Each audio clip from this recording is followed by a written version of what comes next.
So we've made it to the end of week one in my 30-day Boudoir Business Redesign series here. And in week one, we've set boundaries, identified the desire versus fear equation, and pinpointed the 48-hour window where a client is really in the big decision modes and things. And remember, this week was all about boundaries, beliefs, and positioning. But today we're talking about the part of your business that creates legends instead of just satisfy clients. We're talking about the quiet transformation. In boudoir, the biggest change doesn't happen when their hair and makeup are done, even though obviously that goes a long way in the confidence.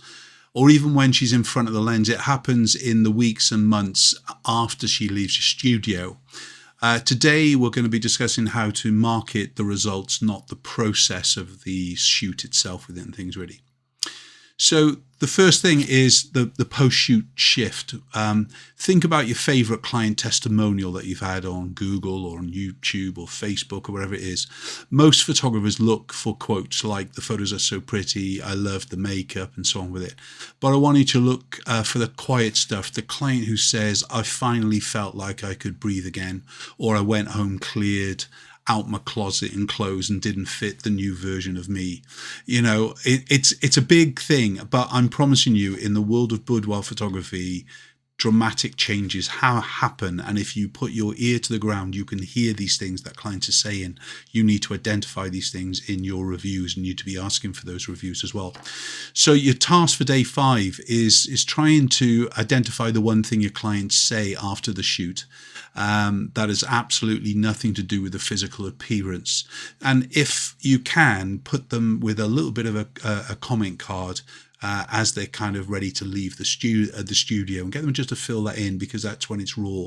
Make sure you're following up after the viewing as well with a kind of a review request for your likes of Google and so on with it. Because really after the shoot, it's nothing to do with that physical appearance. It's how they feel and how they felt empowered. That's really what we're looking for. So, you know, the high-end brands, as we've discussed already, you know, they're kind of willing to say no to everybody, but they also sell after the state, as it were, and things really. So don't just show the before and after photographs. Tell the before and after story of her confidence, her posture, her life. If you want long-term loyalty, you have to show that you understand the weight and the transformation she's really undergoing. Now, as a male boudoir photographer of old, basically I can't get into the psyche of a woman, but what I can do is just listen intently to what they're saying. That's absolutely key. And if you can listen and you can get your team to listen as well, you'll learn so much more about you, your business, and the future of how the boudoir business is going to transform not only not only them, but also you as well. This shift in focus can revolutionize not only your business, but also your creative eye as well, in fact.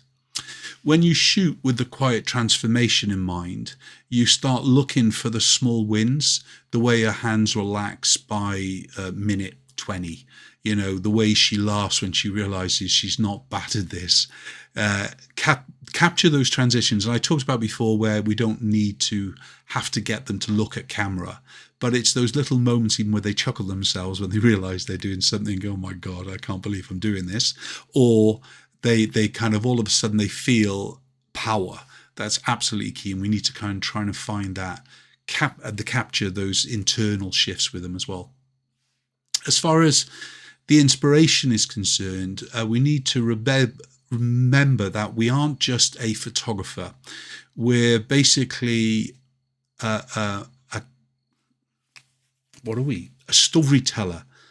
It's a catalyst. People don't just change because of a photo. They change because they allow themselves to be seen. That is the product of what we're doing and things really. And I really want to kind of encourage you to kind of identify that more. You know, so this week really, we've moved from being a service to being a specialist.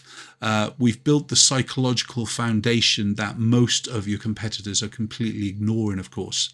But before we kind of log off for the weekend, I want you to go to your testimonials, your referrals, and so on with it, and find that quiet transformation quote. You need to find it, because stick it as a stick-it note on your computer where you're doing your editing, or in front of the telesales desk or whatever it is, But if you can then find and identify that, and then you can share it on your stories, basically, you don't need photographs. You can just do it as kind of text. So it's just the words, and you can start to see if the transformation will start to speak for itself. And I totally believe it will in things, really. So if you want to, feel free to say post, week 1 done, or whatever it would be. And if you want to actually comment anything below, then let's see if we can kind of help you transform it. But I'm really excited about this series, because if you allow it to, and if you follow the step-by-step day, you'll change your visual identity of not only what you do, but the brand and the way that you deal with your clients as well. See you on day 6. Bye-bye.